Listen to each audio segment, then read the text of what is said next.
ఈరోజు ఈ బొందు కాకరకాయ కర్రీని మనం చేదు లేకుండా తెలంగాణ స్టైల్లో ఎలా వండుకోవాలో చేసి చూపిస్తున్నాను. చూడండి, వీడియో చివరి వరకు చూడండి, అప్పుడే మీకు ఈ రెసిపీ అర్థమవుతుంది. ఇప్పుడు స్టవ్ మీద ప్యాన్ పెట్టి దాంట్లో కాస్త ఆయిల్ వేసి జీలకర్ర ఆవాలు వేసుకోండి. అవి వేగాక కాస్త ఉల్లిగడ్డ వేసుకోండి.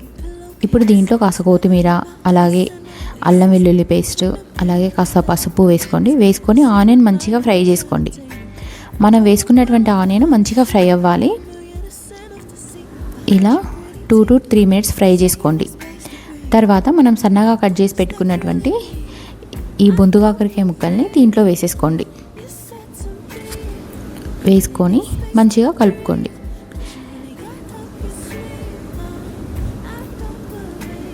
ఇదంతా మంచిగా కలిసేలాగా కలుపుకోండి.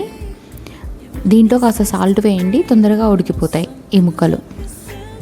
మేమైతే తెలంగాణలో ఈ ముక్కల్ని బొందు కాకరకాయ అని అంటాము. ఈ వెజిటబుల్ని మీరేమంటారో కామెంట్ చేయండి. ఇంకా దీన్ని ముళ్ళ కాకరకాయ, ఆ కాకరకాయ అని కూడా అంటూ ఉంటారు. ఇప్పుడు ఈ ముక్కల్ని ఇలా మగ్గించుకోండి. డైరెక్ట్ వాటర్ పోయొద్దు, మనం ఇలా కొన్ని వాటర్ చల్లుకొని ఉడికించుకోండి. అప్పుడు కర్రీ చేదెక్కకుండా ఉంటుంది. ఇలా మూత పెట్టి ఒక 5 to 10 minutes ఉడికించుకోండి. మనం ఎప్పుడు వాటర్ పోసుకున్నా కొన్ని చిలకరించుకోవాలి, అంతేగాని ఎక్కువ వాటర్ వేయొద్దు, కర్రీ చేదైపోతుంది. ఇలా మంచిగా ఫ్రై చేసుకోండి.